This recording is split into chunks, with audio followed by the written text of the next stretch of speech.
You're watching EAC News. Thanks for joining us. And now for a look at news making international headlines this Friday, 25th February.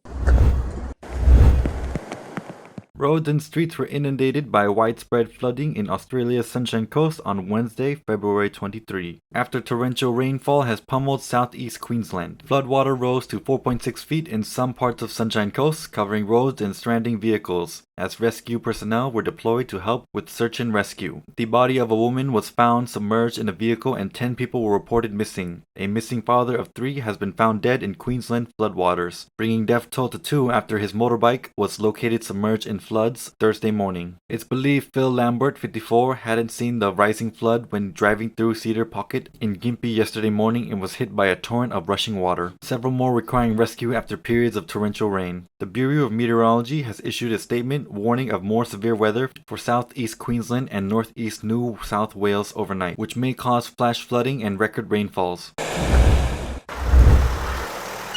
Long lines of cars formed on the roads leading out of the capital Kiev on Thursday, February 24, after Russian forces invaded the country by land, air, and sea, confirming the worst fears of the West with the biggest attack by one state against another in Europe since World War II. I will take my children away and return. We will fight this off. Ukraine will win, no matter what. Alexander, one of the drivers hailing out of Kiev with his kids at the back of the car, has said. We hope it will not happen. It is unthinkable that a sane man would make such a decision, Sergei has said, adding he felt confused and horrible when he realized the country was being invaded.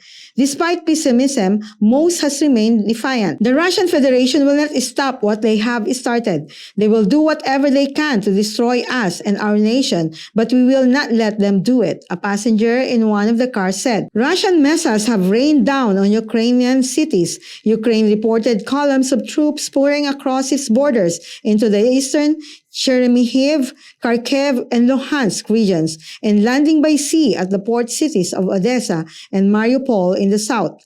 Explosions could be heard before dawn in the capital Kiev. Gunfire rattled, sirens blared across the city, and the highway out became choked with traffic as residents tried to flee. Ukraine's President Volodymyr Zelensky has said Kremlin leader Vladimir Putin's aim was to destroy his state.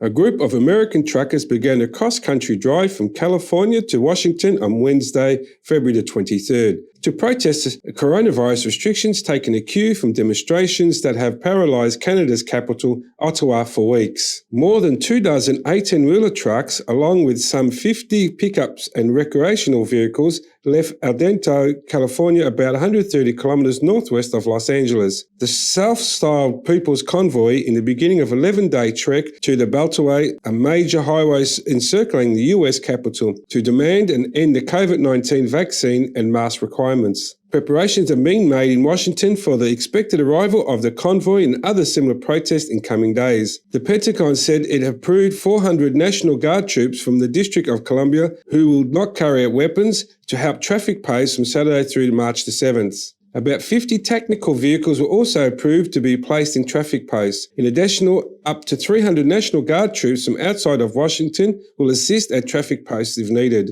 The truckers are making their demands even as most US states have already eased many restrictions. In California, where the convoy begins, the state lifted universal mask requirements last week while requiring masks for vaccinated people only in high-risk areas such as public transit, schools and healthcare settings.